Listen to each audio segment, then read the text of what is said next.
Hello, book lovelies, and once again, welcome to the Happy Little Book Nook. As you can see, we are doing a Lunar Chronicle themed book review because I am super in love with it, as much as I know all of you are. So, let me pull this back and let's get started. So the first book in the Lunar Chronicles is Cinder. Cinder takes on the role of a very Cinderella story, but set in a very sci-fi world, as do all the other books. I will be completely honest, when I originally, I'm going to pull this down here, when I originally read the back cover of Cinder at the bookstore, and this was what felt like ages ago, I wasn't exactly sure that I wanted to read the book. And part of that is because I have not really been into a fairy tale type mindset in quite a while. Cinderella is one of my all-time favorite fairy tales, and that competes along with Peter Pan. So between the two of them, I pretty much grab anything that is Peter Pan or Cinderella themed. But just given life and how things have gone, fairy tales have been kind of on the back burner of my reading list, and I've been more into kind of the fantasy and different things like that. So I put Cinder down and I did not pick it up. Then I started to read things online when winter came out, or was about to come out, and I started to read a little bit more and thought, maybe I should give this a try. So I picked up Cinder and I could not put it down. I was really impressed by all of the books in the Lunar Chronicles series, because they are totally not your average fairy tale. They take on the role of that, and there are very close similarities to things, because Cinder deals with a very Cinderella story. Scarlet is very much Little Red Riding Hood. Cress, don't know which way my hand's going. Cress is very much Rapunzel. Winter, sorry, I could not fit all of them up here. Winter is very much Snow White, and then hiding over here in this corner, Fairest is very much the kind of epitome of all of the evil queens and witches and stuff throughout these stories. So it is really cool that you've got all these wonderful stories mixed in together, but it is a very sci-fi tale, and it takes place in a totally different world. Most of it takes place in what's called the Eastern Commonwealth, and I love that it took place there because it totally added a different dimension than like the normal kind of, oh, we're in America, or a place that we're very familiar with. It does kind of give note to the different countries and how they've all come together. There's a lot of politics in these stories, which I was pleasantly surprised to read, because you really do see how being a ruler, whether you are Prince or Emperor Kai, or even one of the queens in this story, really can be a burden and a blessing at the same time. And I love that about it, because normally in fairy tales, we'll kind of talk about Cinderella, for instance. You have this girl that's down on her luck. She's very much the underdog, and she rises up to become the princess after she marries her Prince Charming, and they live happily ever after, and that's kind of it. And although there's a lot in the stories to kind of be dissected and taken apart, it really is a very kind of close-knit, wonderful little story, and that's that. Within these lovely books up here, though, you really dive into what it means and kind of the externals of that, and you find this really intense story going on where Cinder is actually a cyborg. She is like, what is it, 36% I think it is cyborg, and the rest of her is human. Because of all the work that they've done on her, she can no longer cry, she can't blush, there's certain kind of things about her. She's got a robotic metal hand, her leg is all of metal, so there's some interesting things with her versus like the traditional Cinderella, who's just a little bit grimy and, you know, overworked by her stepsisters. The other thing that I loved was one of Cinder's stepsisters, Peony, she's actually very close with, and she has a bond that, you know, is very much a loving bond between two stepsisters, versus the traditional Cinderella story where she hates her stepsisters, they're very mean to her. This is a little bit different.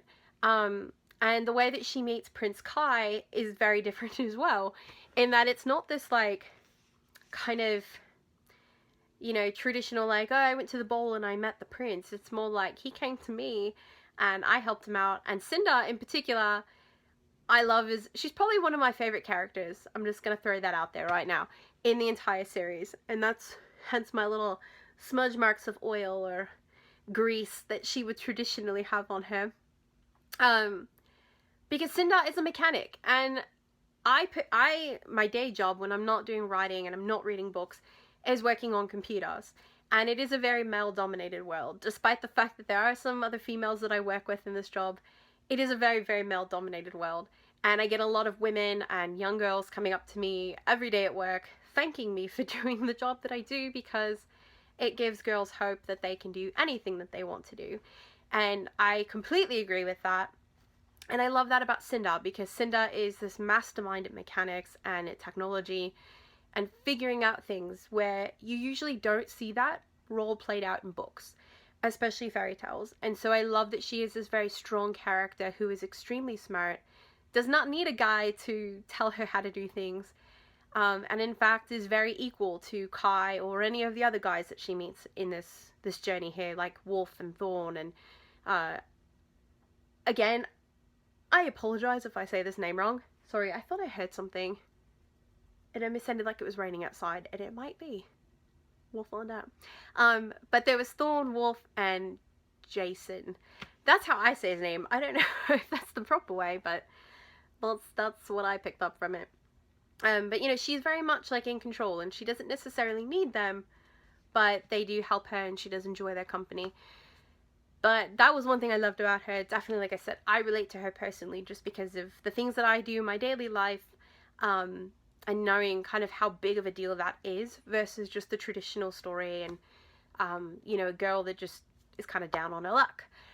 So, Cinder, her story kind of starts everything, and we meet Prince Kai, who is going to be the soon Emperor of New Beijing in the Eastern Commonwealth, and he is very young as a teenager to take on this role.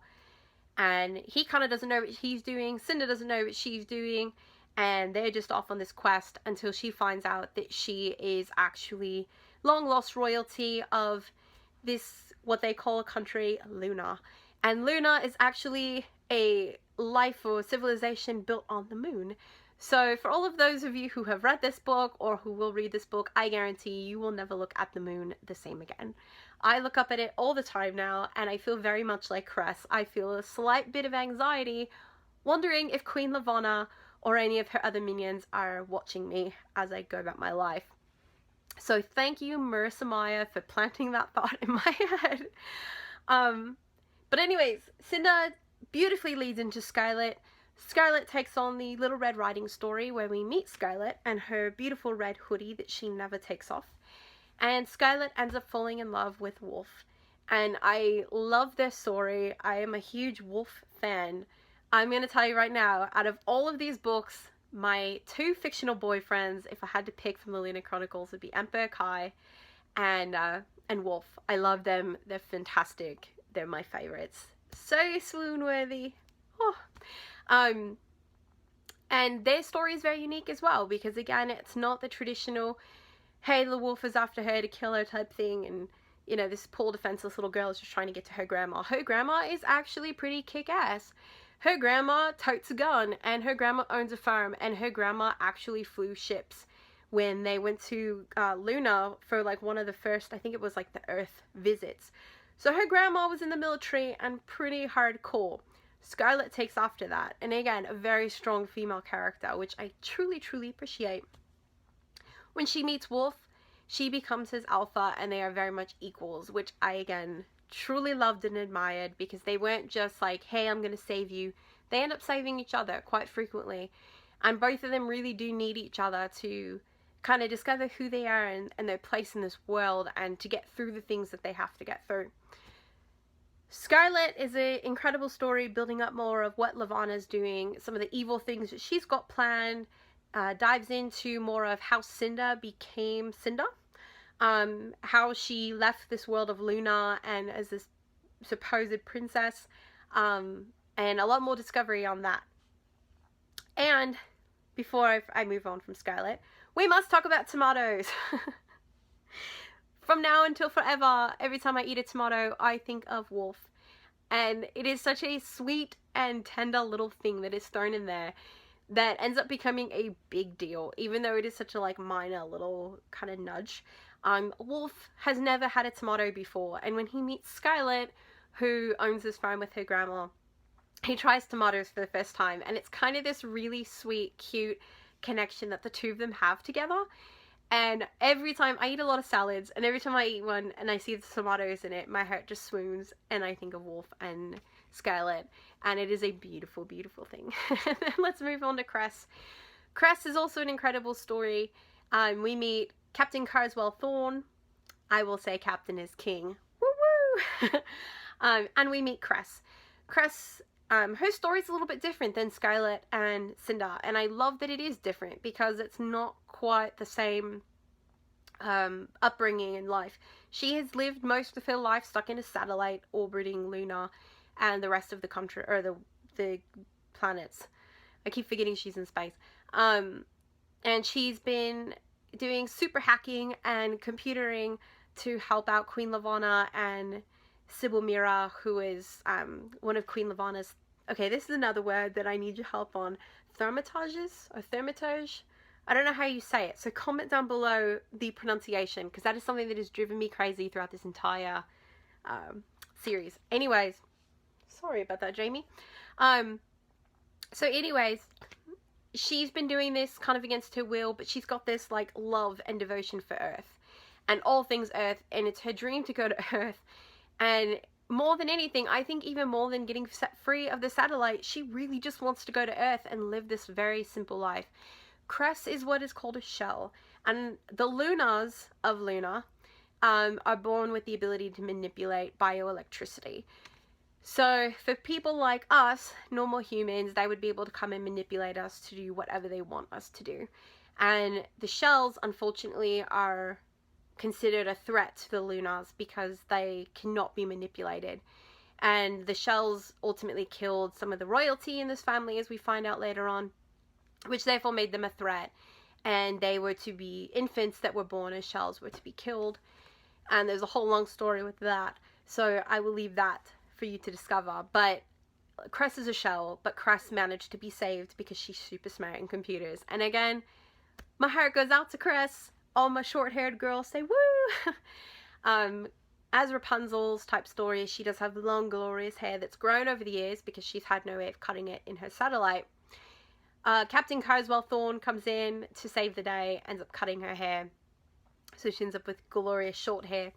But again, Cress throughout this story, despite her social issues, because she hasn't been around people for very long, is super smart and is super nerdy and techie. And for me, that really spoke to my heart because I am a nerdy techie girl. And I was like, finally, a girl that is smart at computers and can do some awesome epic things.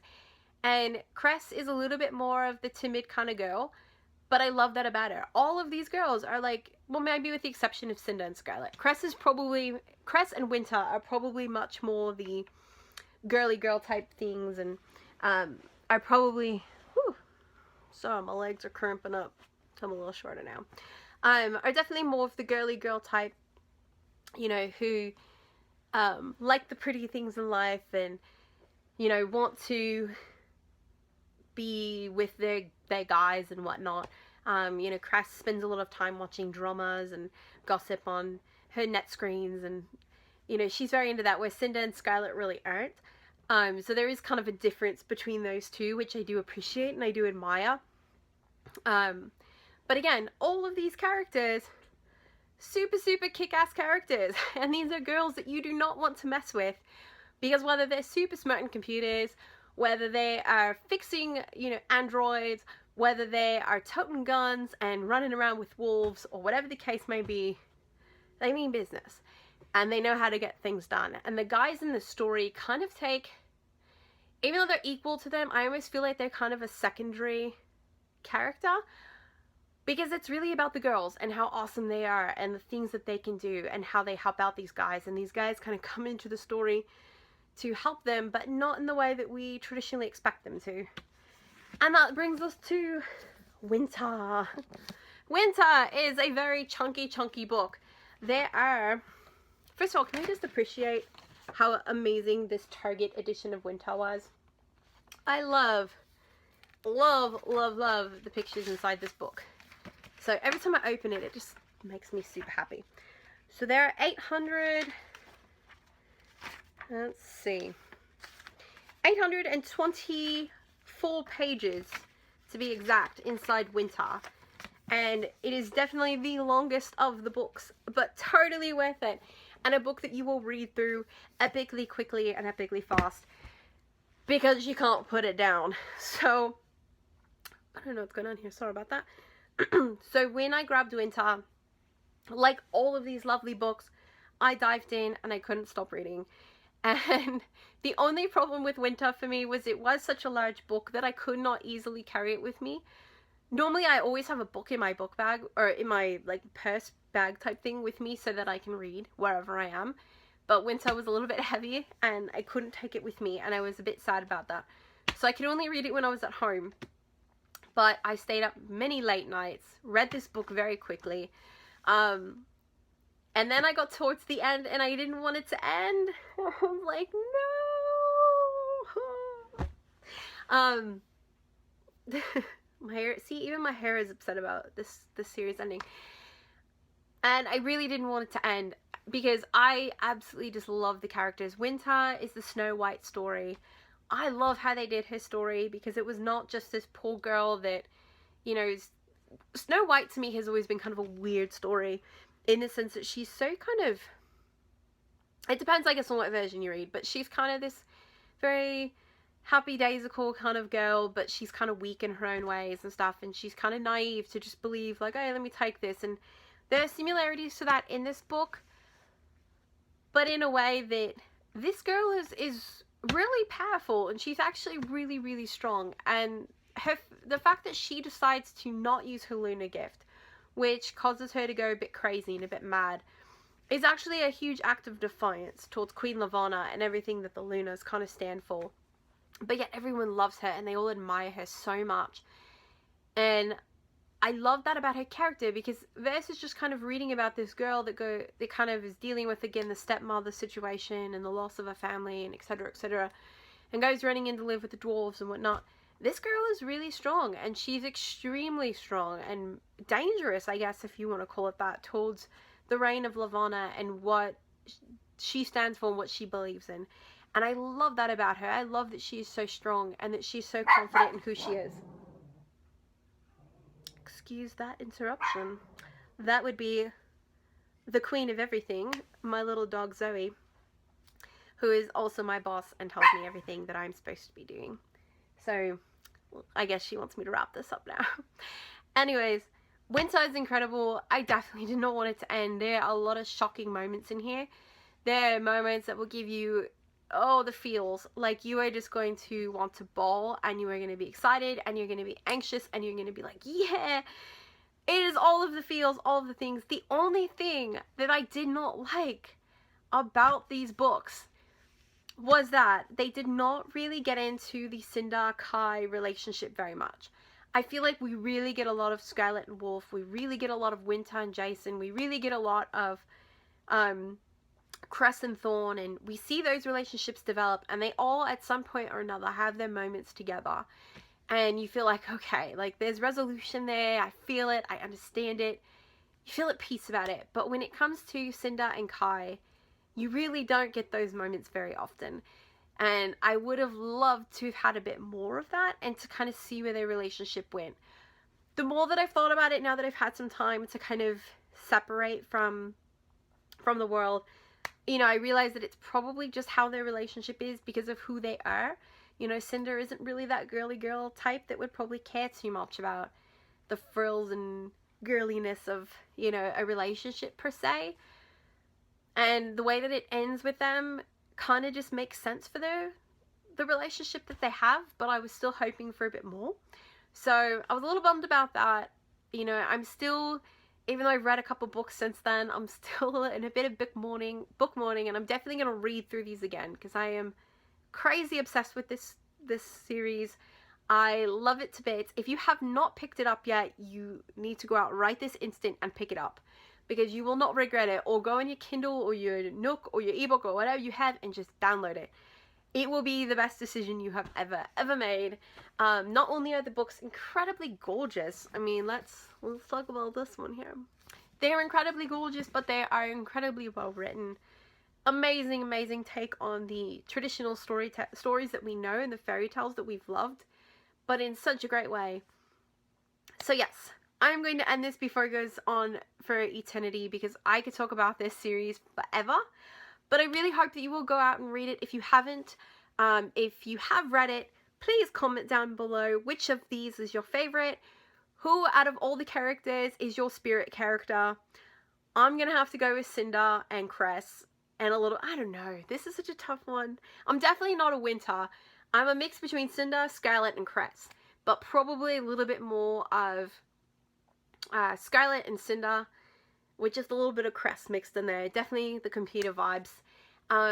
Cinder would probably be my ultimate spirit character. But go ahead and comment below who your spirit character is and why. And I look forward to seeing you guys all soon. Happy reading, book lovelies!